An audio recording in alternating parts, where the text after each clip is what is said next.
Restaurant സ്റ്റൈലിൽ ഒരു white stew, അപ്പം, ചപ്പാത്തി, പൂരി ഇവയുടെ കൂടെ സൂപ്പർ ടേസ്റ്റിൽ ഒരു വൈറ്റ് സ്റ്റൂ ആണ് ഞാൻ ഉണ്ടാക്കാൻ പോകുന്നത്. ഒരിക്കലുണ്ടാക്കിയാൽ എപ്പോഴും നിങ്ങൾ ഈ കറിയെ ഉണ്ടാക്കൂ.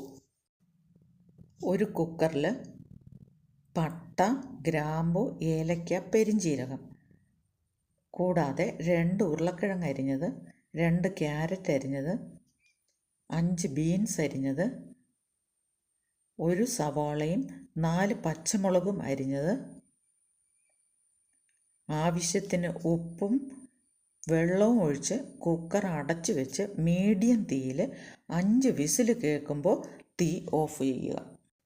ഇനി അരപ്പിനുള്ള സാധനങ്ങൾ എടുക്കാം. 10 കാഷ്യൂനട്ട്, അരമുറി തേങ്ങ, 1/2 ടീസ്പൂൺ അരിപ്പൊടി ഇവ ചേർത്ത് നന്നായിട്ട് അരച്ചെടുക്കുക.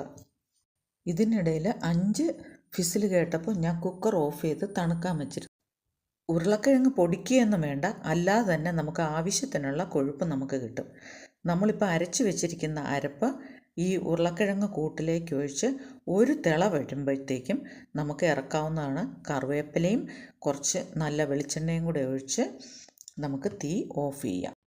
നമ്മൾ സാധാരണ സ്റ്റൂ ഒക്കെ ഹോട്ടലിൽ നിന്ന് കഴിക്കുന്ന അതേ രുചി, അതേ മണം നിങ്ങൾ ഒരിക്കൽ ഉണ്ടാക്കി നോക്കൂ. സൂപ്പറാണ്. നമുക്ക് ഒരു അടുപ്പിൽ വെച്ച് അപ്പം ഉണ്ടാക്കുന്ന സമയത്ത് തന്നെ മറ്റേ അടുപ്പിൽ വെച്ച് നമുക്ക് എളുപ്പത്തിൽ ഉണ്ടാക്കാവുന്നതാണ്. സമയവും ലാഭിക്കാം. സൂപ്പർ ടേസ്റ്റാണ്. അപ്പത്തിലോട്ട് ഒഴിക്കുന്ന സമയത്ത് തന്നെ അപ്പം ഇങ്ങനെ അലിഞ്ഞു പോകും. അത്ര ടേസ്റ്റാണ്. എനിക്ക് തോന്നുന്നത് കടയിലുള്ളതിനേക്കാളും സൂപ്പർ ടേസ്റ്റാണ് നമ്മൾ വീട്ടിലുണ്ടാക്കുന്നത്. നിങ്ങളൊന്ന് ഉണ്ടാക്കി നോക്ക്. ഇനി കൂടുതൽ വീഡിയോയുമായിട്ട് വീണ്ടും കാണാം. സബ്സ്ക്രൈബ് ചെയ്യാൻ മറക്കല്ലേ.